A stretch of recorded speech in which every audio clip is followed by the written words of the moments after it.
Kalimera, kalispera, kalinikta. No matter where in this wild, wacky, and sometimes wonderful world you might be, thank you for making the Highbury Squad part of your day. Don't say I don't do nice things. This morning I gave you Jason Cundy. Well, questionable. And tonight we've got podcaster royalty in the house. Let's rock and roll, squaddies.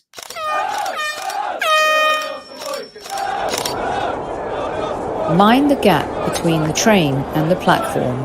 Please stand clear of the discussion doors. The next stop is Highbury Squad.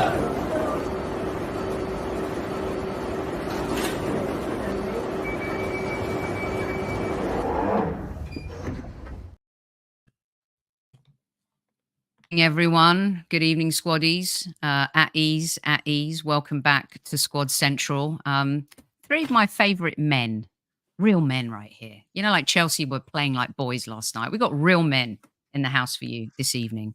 Back is all my podcast brothers from another mother. I don't think, do they even need an introduction? Probably not, but welcome back to the show, Tom Canton. How are we doing? Good.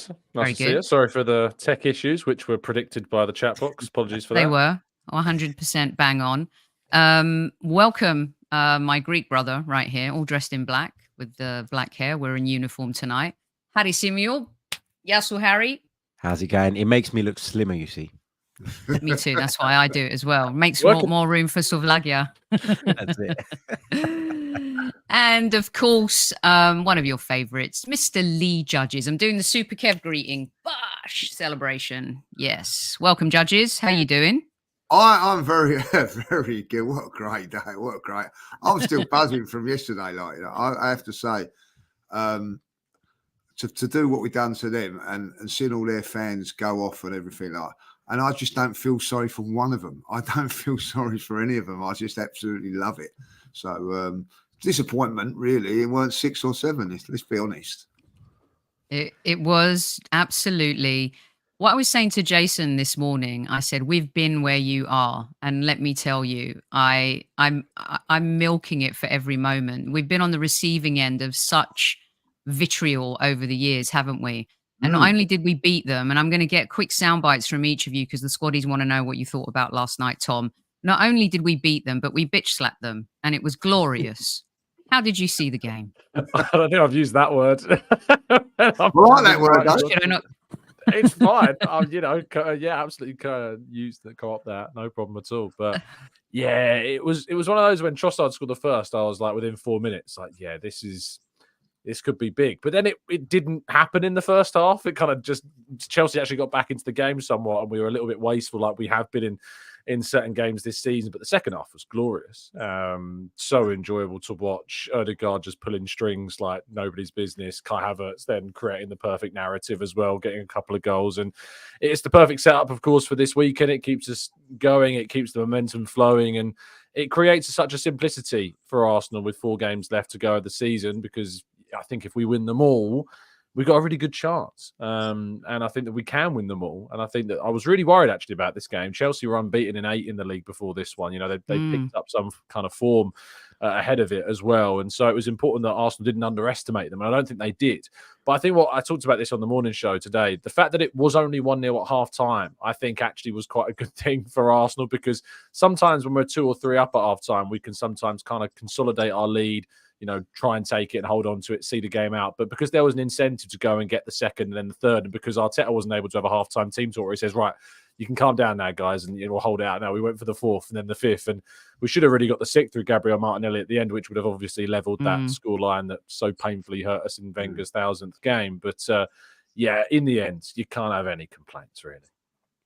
Harry, it was just one of those second half performances that, you're barring a couple bits, I thought was complete. Of all the glorious things that happened in that second half, what was your favourite takeaway? My favourite takeaway, first of all, the Kai Havertz goals, because I'm someone who's really defended Kai Havertz a lot as well. And just to know that so many Chelsea supporters who I'd been speaking to over the course of the season who insisted that there was no way possible that this guy could be an asset to Arsenal Football Club. And some of our own supporters as well, not mentioning any names, Daniel Potts. some people were so anti him, and to see him pop up against, his former club and do that was great. But my favorite thing, and I don't look, Odegaard was great. There's White was great. There's loads to get into, but my personal favorite thing was seeing the midfield that I've been dreaming of seeing all season, and watching Thomas Partey just dictate play from deep. The way he can progress the ball early is something that no one else in our team can do. Put Jorginho there, put Declan Rice there. They're both great players in their own right, but they're not Thomas Partey. And the way he's able to find Odegaard and Saka in particular really early, sometimes with even one touch, or the way he can drop a shoulder and completely dodge a challenge of 2 or 3 players that are coming out to press him. He just creates so much space for us. And that's why we were slicing through Chelsea so easily, largely because he was back in the team. And if he can stay fit for the remainder of the season, there's no reason to not believe that we can go on and win all the remaining games.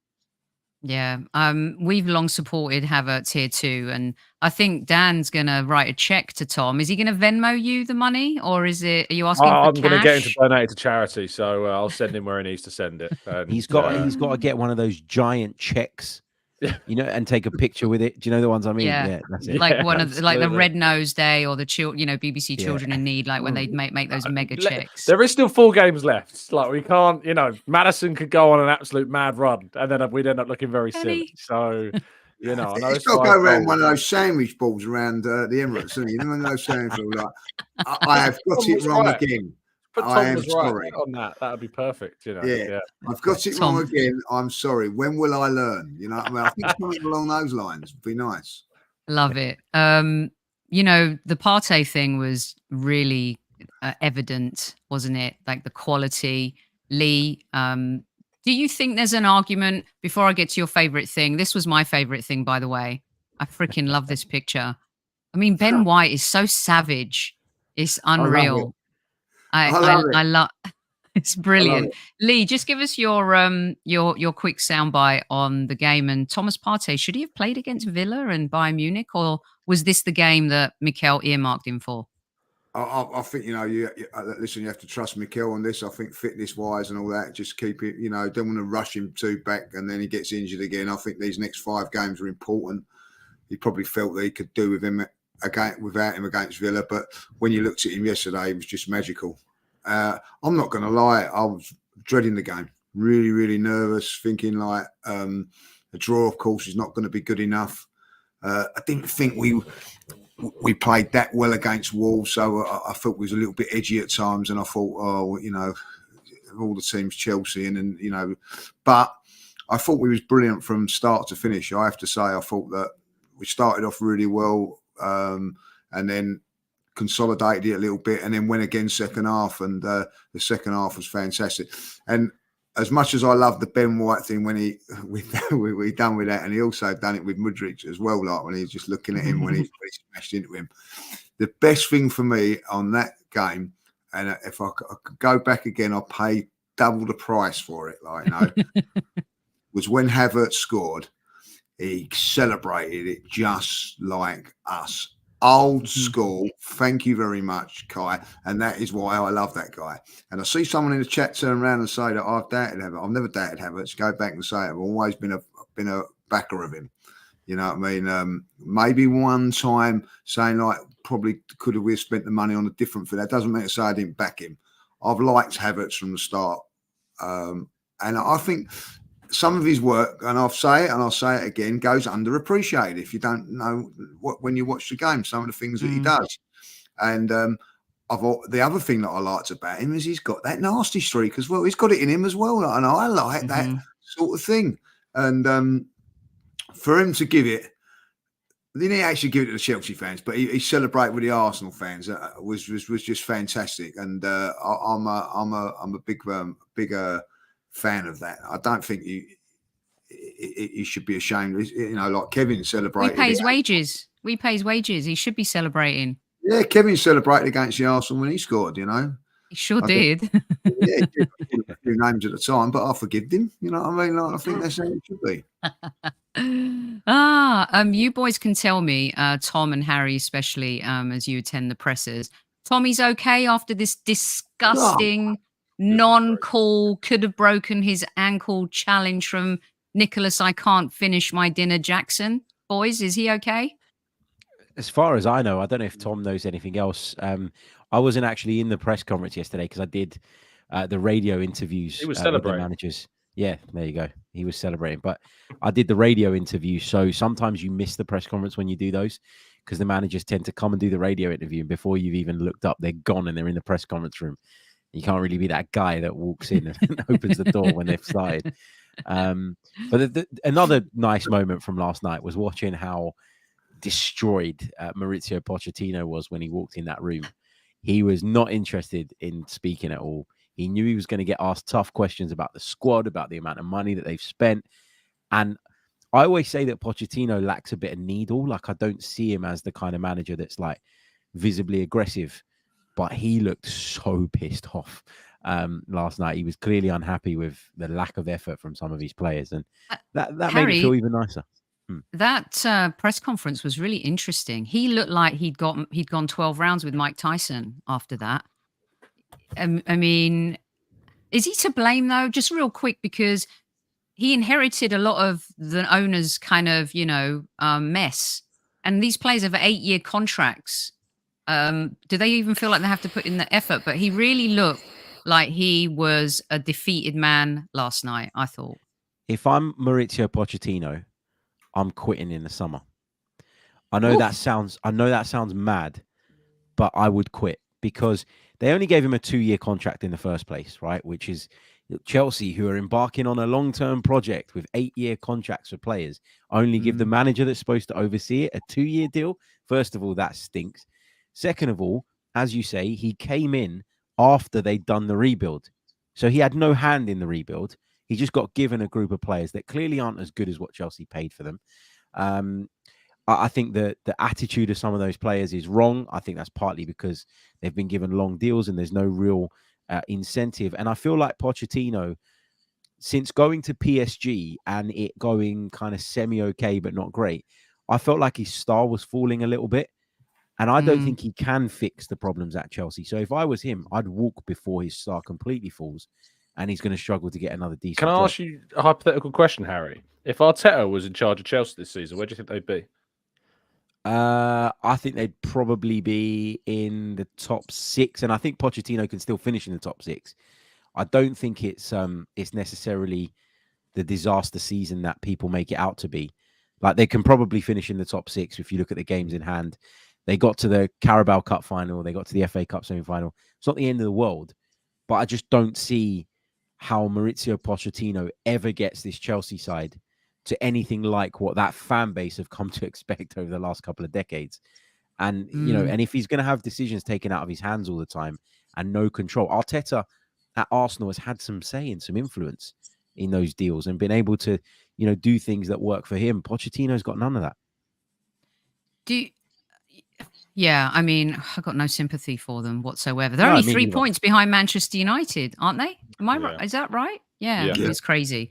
They would have overtaken them if they'd have won. So, yeah. Listen, there's no rest for the wicked. Chelsea is in the rearview mirror now. We bashed them 5-0. It's absolutely beautiful.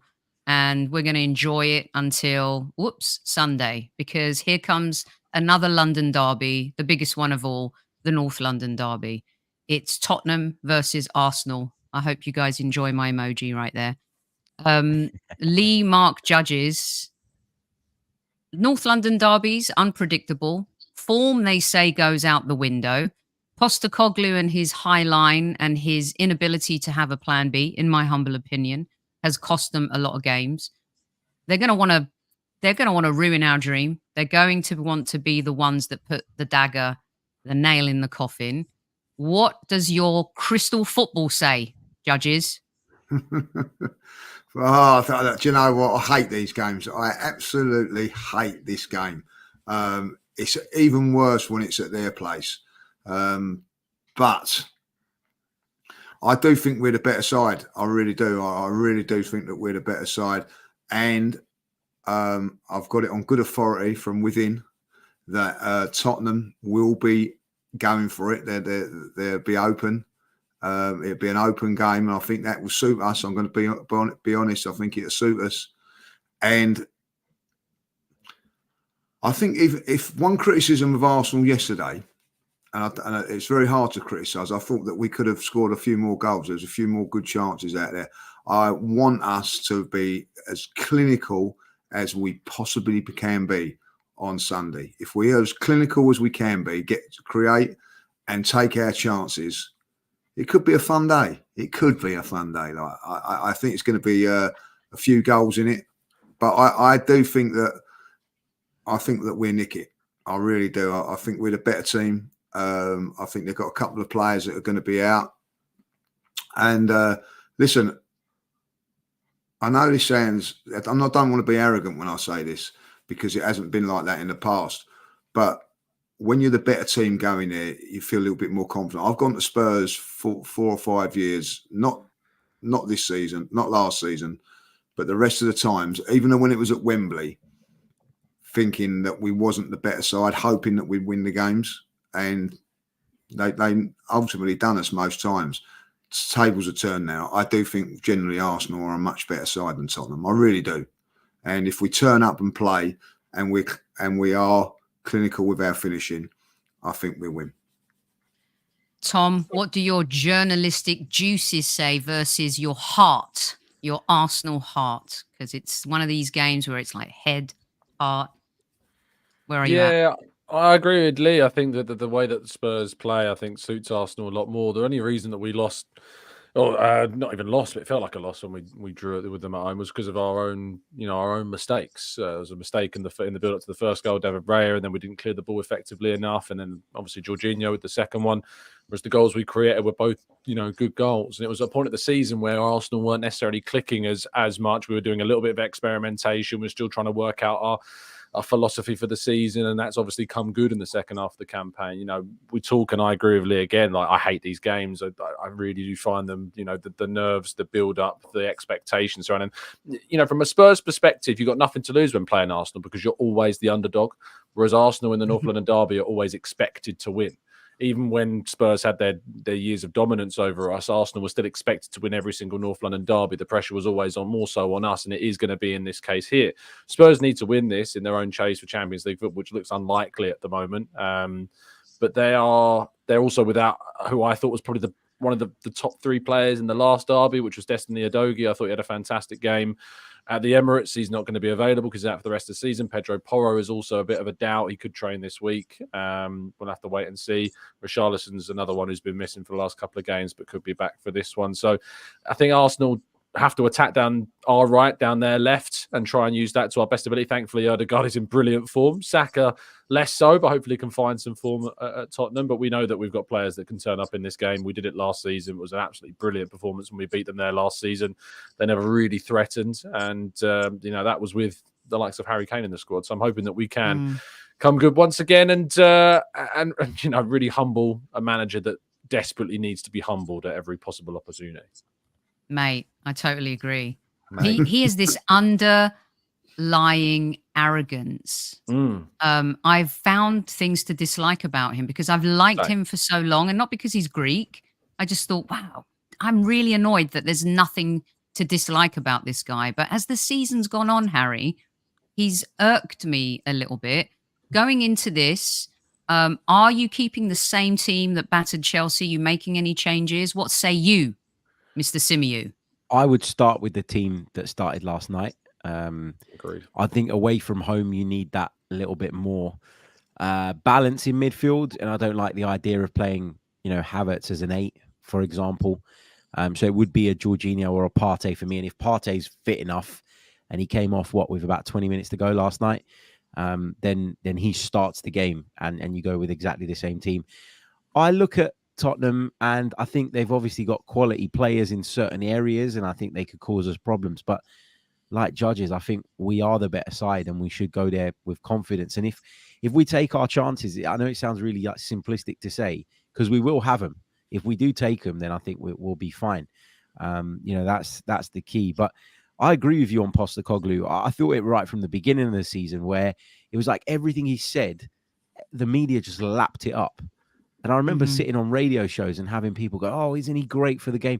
What's great about somebody being sarcastic in his replies constantly but because he puts the word mate on the end, everybody takes it as like a nice line or a nice sentence. I don't know. I found him really, really frustrating. I don't like listening to him. I think he talks quite a bit of nonsense, to be honest. I feel like he tries to hide deficiencies in his team and in his playing style by sort of coming up with these philosophical views on certain things. Like, for example, apparently he doesn't care if he finishes in the Champions League or not. Well, I'll tell you what, Ange, Daniel Levy cares because he wants that check. So you're not going to survive very long just doing what you want to do. And I interviewed Ange Postecoglou early on in the season because I did commentary on their game with Luton Town, and I just found him like it was as if he couldn't be bothered. You know, he was looking down at the ground and not very interested. Very short. He doesn't answers. look people in the eye, does he? Doesn't look anyone in the eye. That might just be his way, but he just didn't seem interested in the interview at all. And from that day, I just was like, yeah, I'm not really having this. I still can't get over the fact he won that London award for best manager last year. Yeah. I still can't get over that. If you look Ridiculous. at like the reasons behind each person's nomination, his is just like competing for the Champions League places with Spurs. It's so funny. So I would recommend having a look at that. Oh dear. Yeah. Okay. So I'm not going to ask you for predictions. Just as I go round, win, loss, or draw. Tom. Win. Harry. If I'm going prediction and I'm going with my head rather than my heart, I'm going draw. Oh, for goodness sake. Judges. Win, and a big one at that. Yeah. I hope this is another. Can you imagine doing a double humiliation?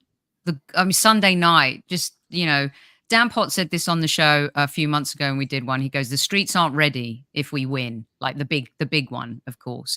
But if we could get that type of double humiliation, that would be absolutely brilliant. Right.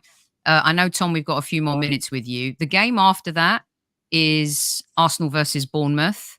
This seems to me like a no-brainer, but there were those couple games last season, the slip up against Southampton. We don't want to talk about that, blah, blah, blah. The Fulham games this year, the Villa games this year. Bournemouth have been decent. Solanke's a bit of a handful. Judges, what say you? I think it'd be a comfortable win if we've got the result against Spurs. I'll be honest. I think I've always said that these next two games will be the ones, and that was Chelsea and Tottenham. I think the other three are routine. I'll be really honest. I think they'll be routine. So I think a comfortable win against Bournemouth. Tom? Yeah, agreed. I don't like agreeing with Judges so much, but it's just coming so seamlessly today. But yeah, I said before the Wolves game, I said Wolves, Chelsea, Spurs, get through those three, win all those three. And then you've got the benefit of a week break before Bournemouth, a week break before United, a week break before Everton. So, yeah, I think a good win. I mean, we won, 5-0 away from home there. We should be winning similarly at home. Mr. Symeou, is there anything that concerns you about this at all? No, not really. I think if you do the job in the other games and then you don't beat Bournemouth and you end up blowing the title because of that, then you probably don't deserve to be champions. I disagree though that the other three games are routine. I look at that trip to Old Trafford. We're going to get to that. I worry about that as well. All right. We just got a dreadful record there.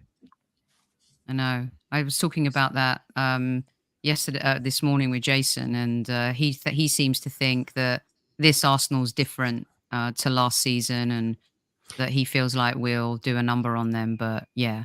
All right, routine. He thought Chelsea were good though last night, didn't he? For a period, I heard him on in the first half. In the first half, they did have a spell. They did. To be fair to him, but O'Hara just, Jason took the bait yesterday. I've never seen him so rattled, to be honest with you. I just think if you lose 5-0, you shouldn't have the cheek to try and say that you played well at any phase in the game, even if there is some truth in it. Fair enough. Okay, Harry, we've got to the game. The one that concerns me the most against the Red Devils. Judges. I was at the game. It was not last season, the season before, the 3-1 that we lost at Old Trafford. And I was standing in the away end and I was thinking, how the bloody hell did we lose that game? All of a sudden, it just went Pete Tong You know, we played a very high line. Arteta had made lots of subs. I feel like we've really grown since that loss. I feel like we've grown overall. Manchester United, you know, as you never know. What do you say? No, listen, I get that, and I understand what Harry's saying about the record and all that. But I think, listen, I think Manchester United are going to have one eye on the FA Cup. Good point. For instance, you know, if any of them get sent off with a bad tackle or whatever, that's a 3-game ban, miss that cup final. So I think psychologically it could be in their head a little bit. They've got bigger things to go into it. And also, I know it ain't the same with the players and everything like that. But Manchester United, I don't know, the caught between, they don't really want Manchester City to win it. They don't want Liverpool to win it. So I don't think that they're going to be as ferocious up there as normal on the terraces as well. Like, it'd be one of those games where they're just that's my opinion. I don't know if I'm right or I'm wrong on this one. I just think that it's a good time to be taking them on. There'll be one eye on the FA Cup, and I think that it will be everything to us and our fans. And I think that I do think that we'll go up there and win. I can't be as bold for the Chelsea game or the Tottenham game, but that's how I feel. I feel that if we can get over this massive, if we get over Beaches Brook, which Beaches Brook is Tottenham, if we can get over, we've got a couple of little small fences, and we've still got the chair to get over. But if we get over that, we're going to win the national. Tom, how close is that game to the FA Cup final? By the way, is it a couple of weeks? Yeah, 2 weeks. So it's not. I can't see them resting players because they're gonna. No. It's not.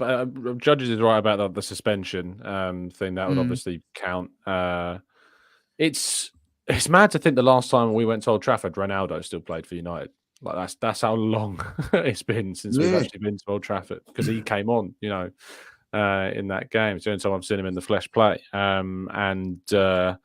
They really hurt us on the counter, but let's make no bones about it. We deserved a lot more than we got from that game. We were, you know, a perfectly good goal was ruled out for Ødegaard supposedly fouling Eriksen, I think it was. And had we scored that first goal, I think it's completely different on that day. And I think, you know, we won all our games up until that point. I think we probably would have gone on to win that as well. And I think if Arsenal can get a goal early in this game again, similar to last night, I think it would really unsettle Man United.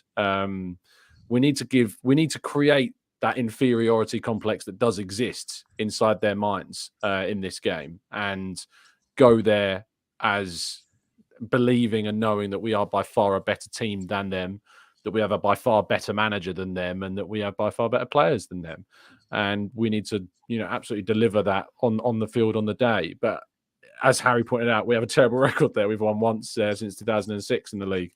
And that needs to change. And thankfully, under this Arteta tenure, all we've done really is break records and break bad omens, and, you know, sides that we used to struggle at, like Crystal Palace, you know, away from home, we've won comfortably there without too many issues. We've put to bed the Tottenham Hotspur away record, which hopefully will do for a successive season again. We've now beaten Manchester City. You know, we've gone unbeaten against all Big Six sides this season, and that was maintained last night. So there's plenty of reason to be optimistic going into that Man United game.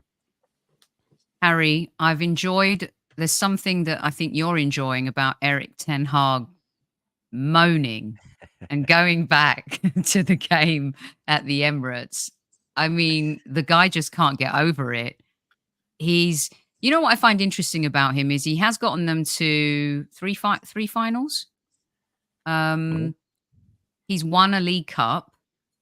You know, there's a lot of Arsenal fans who supported Arteta when he won the FA Cup and finished 8th and had a dodgy first and second season.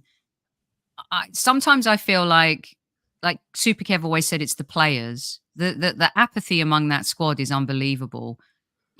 They rule the dressing room. Do you have any empathy for him at all? And when you look and see how you were staunchly behind Arteta from day one, can you see why some Man United fans think, well, if he's made that type of progress in cup competitions, maybe he will come good? They're in the Champions League. They finished 3rd last season. Is it a little bit harsh on Ten Hag? I get what you're saying. Like, I wouldn't look at all of Manchester United's problems and attribute them all to Erik ten Hag. I think it's a bit of a similar situation to the one we were in when Arteta came in.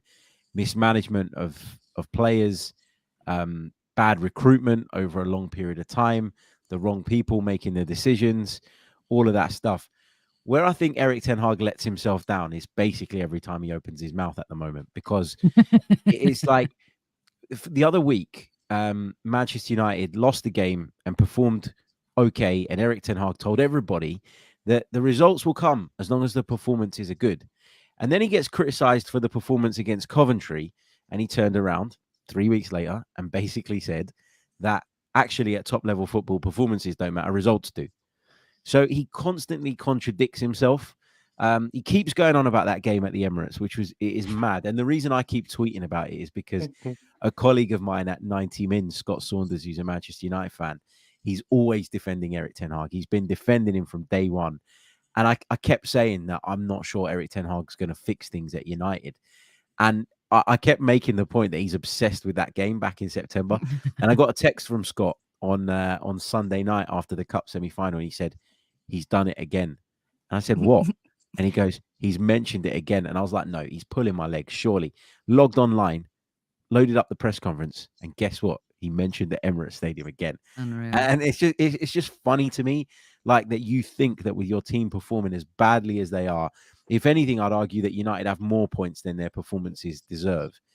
And yet you're sitting there every week telling everybody about this one performance where you were okay back in September. No, forget about it. Move on. Focus on the today. I think he's got some match winners in that group. Bruno Fernandes. I really like Garnacho. I think he's a top talent. Kobbie Mainoo looks great as well. Oh, my God, Everton. Is that a penalty? Penalty to Everton. Oh. Breaking. If you're watching on catch-up. Sorry. You'll know the result by now. The commentator in Harry. And a yellow card. Could it be a sending off? Talk us through it, Harry. What's going on? Commentator Harry, come on. It's that double punishment rule, isn't it? So it was a ball over the top from the right back position. I think Decore, is it Decore though who gets on the end of it, or was it Calvert-Lewin? It was Decore, but he left it. Calvert-Lewin took it around the goalkeeper. He got clipped by Alisson. Calvert-Lewin was onside. It was Harrison's ball in behind. Did Alisson pull his arm away? I think VAR is going to look at this, you know. Oh, gosh. I don't think he makes contact. Ball coming back. No, that's not clear and obvious in my opinion, Harry. That's the penalty. Get Judges on the panel. One of our squaddies is saying offside. I don't know if you see that, Harry. How lucky are you guys getting live commentary right now from these three epic men? I think it is offside. I think it's offside. It looks offside to me. Yeah, offside. Yeah, offside, but definitely would have been a penalty. That was fun.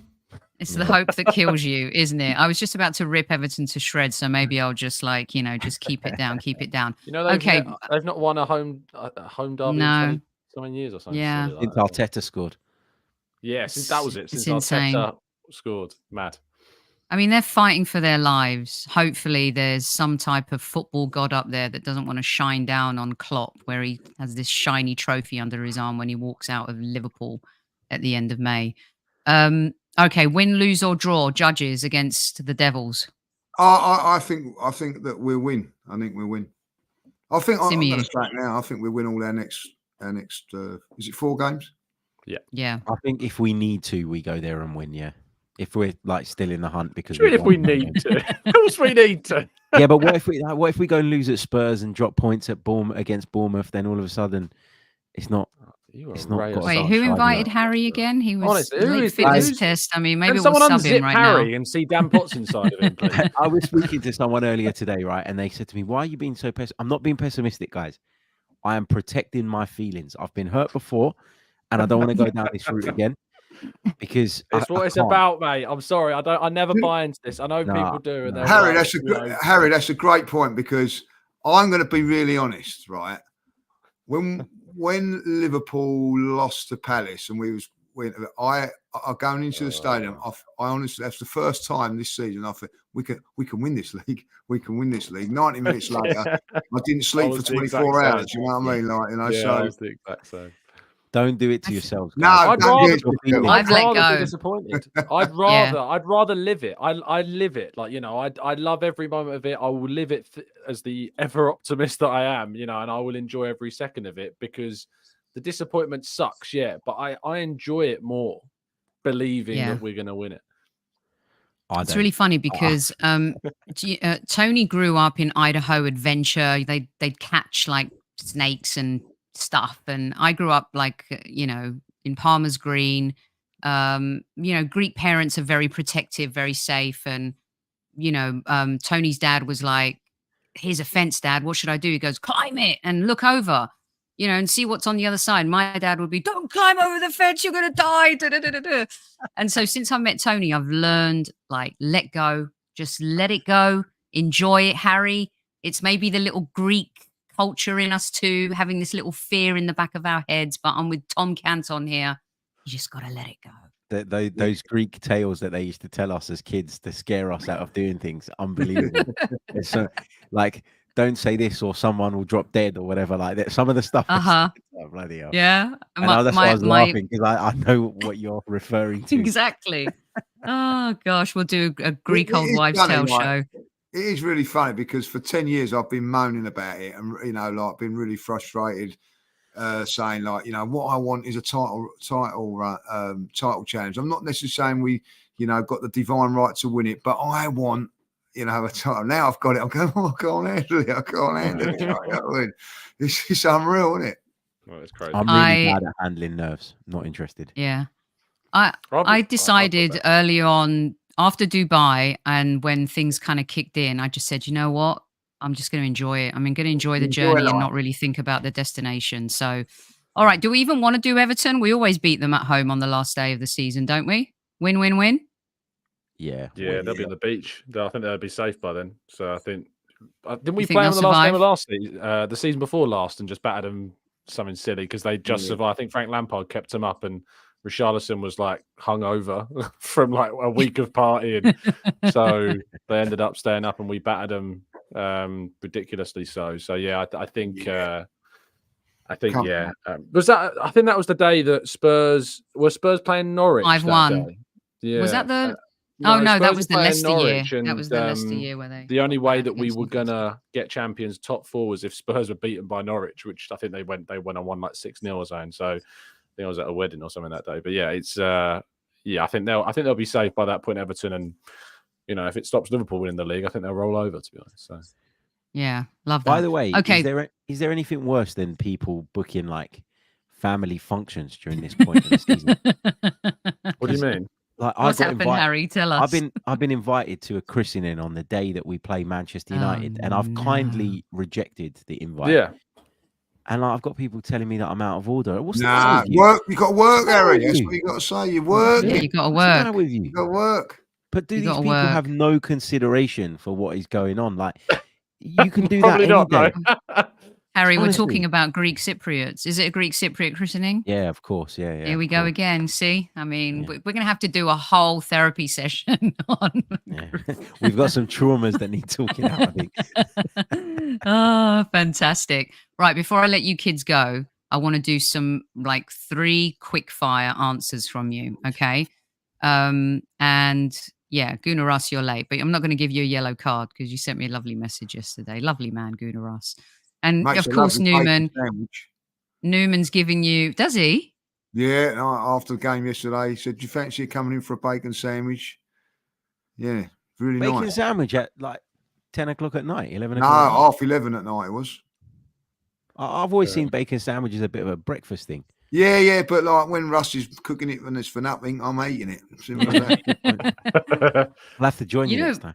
Breakfast is actually a good late night snack. Like I like cornflakes at night. Oh yeah, cereal at night's a banger. Cereal at night. I'm the same. I'm quite that.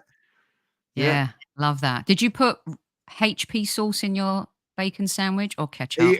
He offered either brown or red. He's a very good host, is Russ. You know what I mean? So he offered, and I went for the red this time. Yeah. Sometimes I go for brown, sometimes I go for red, but I don't know. I just fancied red. You know why I fancied red? It was just one because of the Arsenal. Well done. Good choice.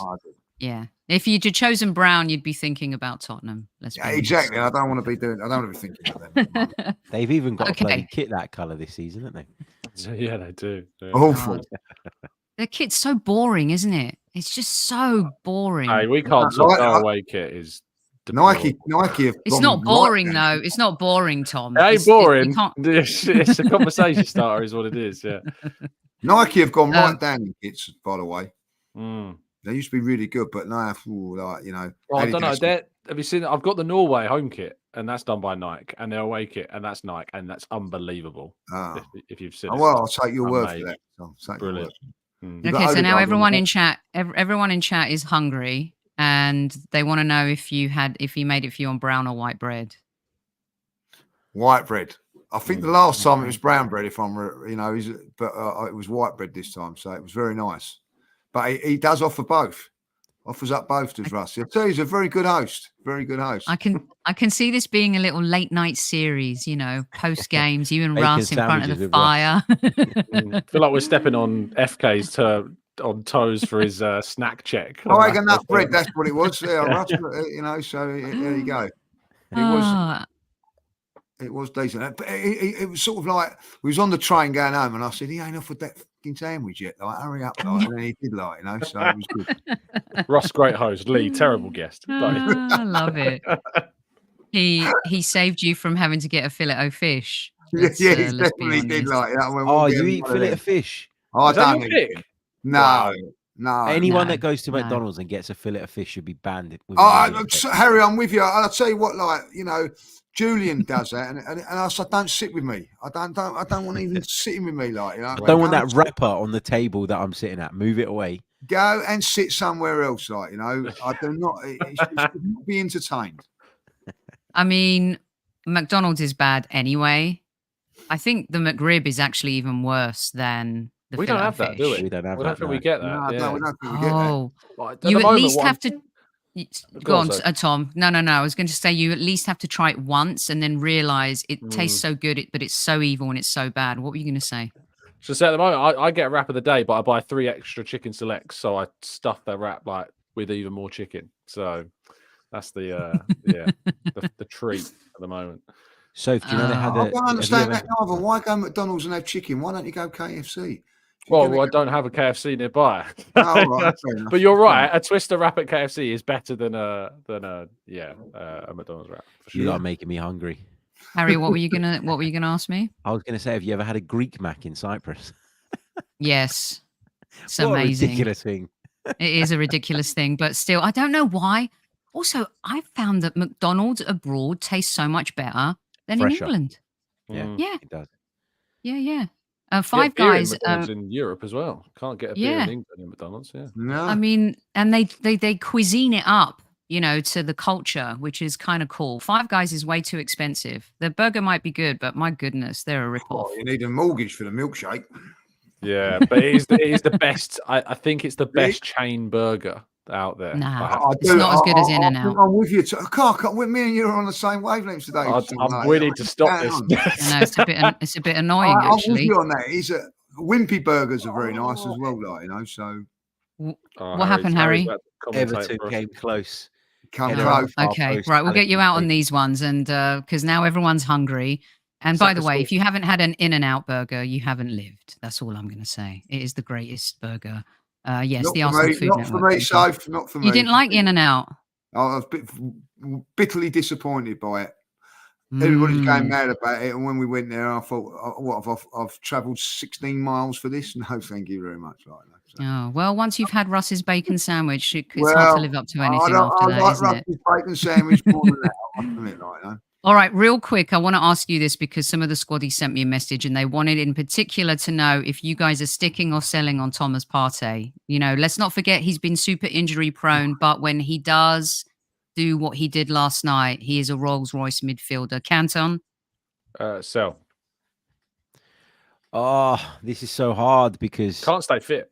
all the time he was out injured, I was saying sell, and then I've seen a glimpse of him, and now I wanted to so was say. me, Eric. Well, fall into the trap. You can't do it. He's not going to be here. He's going to miss like 40 games. I would say we're not going to get much money for him now. given his contract situation. So I would stick for one more season. Because what are you going to get for Thomas Partey with a year left on his contract and his injury record? It's going to be minimal. It isn't going to move the needle. So I would stick for one more year for the last year of his contract. Judges? I'm with Harry. Like, I'm going to say buy a midfield player, proper midfield player, and he becomes like the Jorginho of the squad. Yeah, it's a tough one. It really is a tough one. Real quick as well, this question for you guys. Is a striker the number one priority? Tom? No. Harry? I want to say no, but I know everybody's going to be annoyed if I say no. I'm going to say no. Goals are not our problem. So, no, not for me. I think we need another midfield player. Judges? I can't believe I'm agreeing with these two journalists, you know what I mean? But it's a no for me as well. Like, I'm with Harry. I think a midfield player, proper midfield player, and I don't know who that is. That's what we need. I think striker's actually third on my list. I think we need a Saka competitor more than a centre forward. Yeah, wide player. Yeah, that's for sure. I Do agree we with need that. a proper left back as well? Like an Harry, actual left back. You said this a few months ago, and I played the clip to Super Kev, and I said on our show, I agree with Harry. I think we need a left back, and that was before Zinchenko got injured. Tomiyasu again. Of course, we know about Timber. What a banger of a goal, by the way. And I totally agreed with you. And a lot of people, goal, by the way, did you hear it? It was. Yeah, it was good.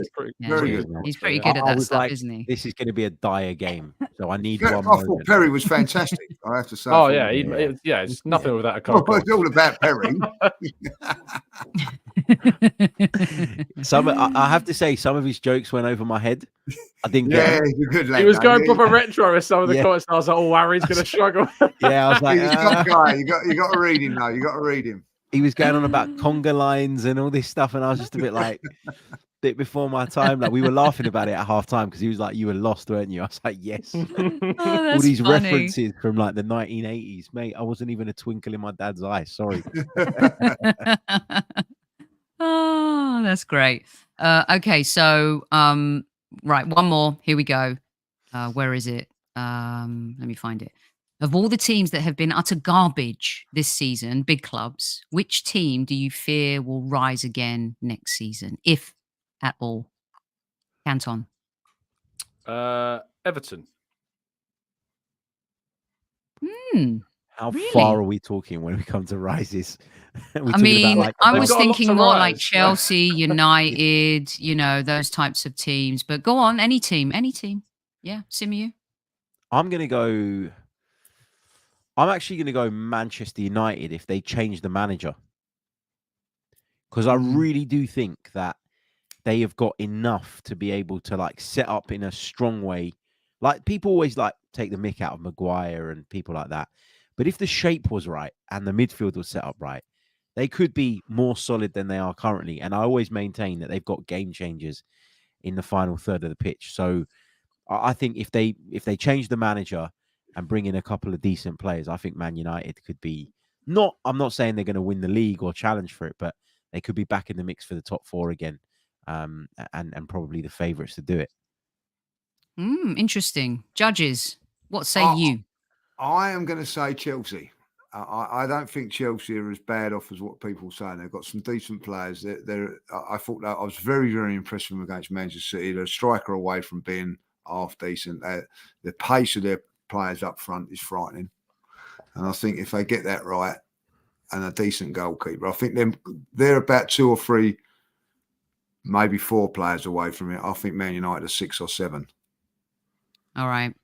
Brilliant stuff. I do have one more for you.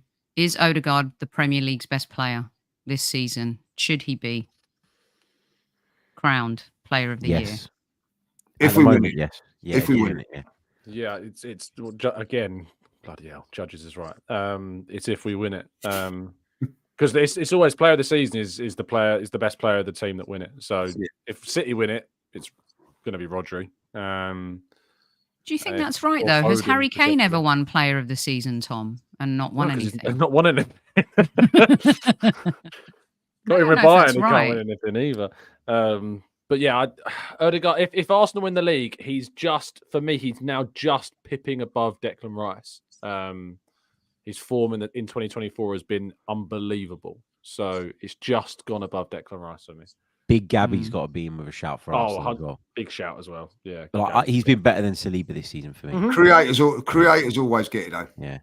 I think another shout that he won't get it because they won't win the league or anything, but Ollie Watkins has got to be in the conversation this year. Yeah. Well, yeah, he's done fantastically well. Fantastically well. I would love him at Arsenal. I really would. He's such a wonderful player. Really good stuff. You guys have delivered some great stuff this evening.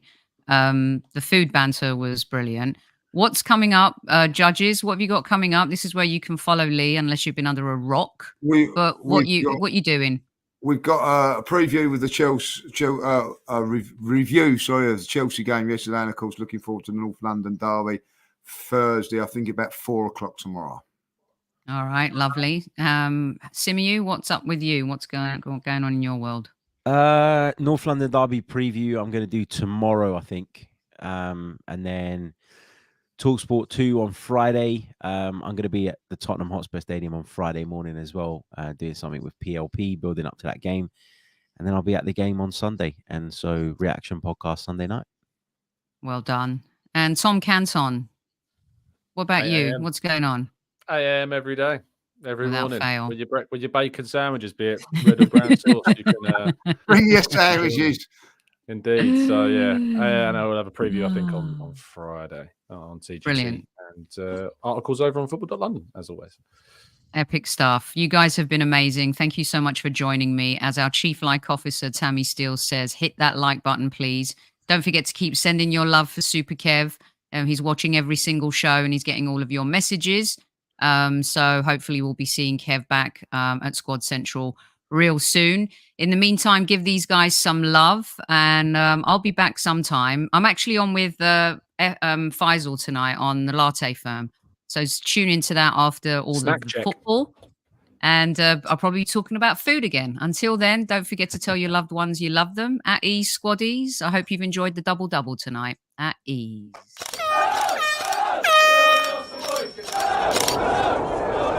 Mind the gap between the train and the platform. Please stand clear of the discussion doors.